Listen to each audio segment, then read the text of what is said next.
से भी नहीं, स्टील के लोटे से भी नहीं। अगर कुछ नहीं मिला कभी तो सिल्वर का तो बिल्कुल त्याग करना है, तब भी स्टील से ही चढ़ाना। सिल्वर से चढ़ाने से तो स्टील से ही तो चढ़ाना ठीक है, क्योंकि कलयुग में स्टील के ही ज़्यादा चौल है, तो आज का वातावरण है। तो इसलिए भगवान से कहा जा सकता है कि कुछ नहीं मिला तो हमें कलयुग का बर्तन जो स्टील कहा जाता है इसी से चढ़ा देता है। तो ये एक मतलब वो है। अगर कभी आप देखते हैं कि मंदिर में भगवान के ऊपर जो गागर होती है शिव मंदिर में, उसमें किसी ने दूध डाल रखा है, तो आप उसको पूरा धो धा करके नया जल भर के उसमें चढ़ा दीजिए। आपने देख लिया तो उसको हटा देना चाहिए। अगर अपना बस चलता है, वो अंदर ही नहीं आने देगा पुजारी तो फिर क्या करें, लेकिन जब बस चले तो जो है उसको बदल देना चाहिए, या पुजारी जी से कह देना चाहिए कि इसको बदल दीजिए। अगर आप हमको नहीं आने देते हैं तो ये तो जरूरी है, क्योंकि हमने शास्त्र पुराणों में ये नियम सुना है कि भगवान के ऊपर जो जलहरी होती है, वो गागर होती है, उसमें दूध नहीं पड़ना चाहिए, दही नहीं पड़ना चाहिए, घी भी नहीं पड़ना चाहिए, केवल शुद्ध जल।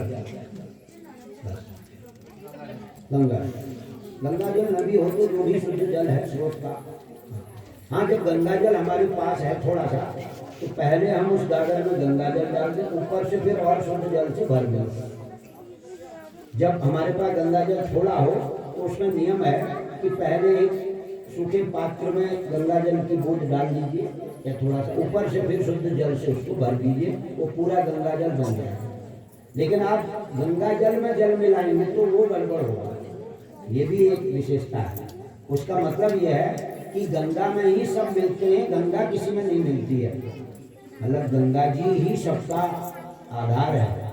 हम खुद गंगा जल के आधार बन जाएं तो वो गंगा जी का अपमान है ना, ऐसा हमारे संत महात्माओं ने कहा। और ये कहीं ना कहीं पुस्तकों में भी, पुराणों में भी आया ही होगा, कभी संत लोग ऐसा बताते हैं, विद्वान लोग, संत लोग।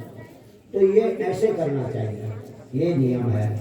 और जो है दूध चढ़ाने का भी नियम है।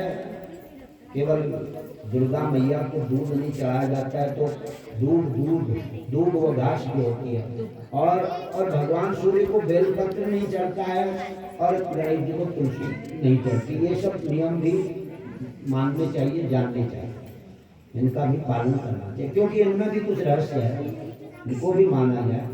क्योंकि हमारी जो ये सत्य सनातन पूजा पद्धति है, प्रक्रिया है, ये सब पूरी मतलब जिसको कहते हैं आजकल साइंटिफिक प्रक्रिया है, मतलब वैज्ञानिक तथ्य है। इसमें आधि भौतिक, आध्यात्मिक और आधि दैविक 3 प्रकार का विज्ञान है, तो इसमें आधि भौतिक विज्ञान नहीं है।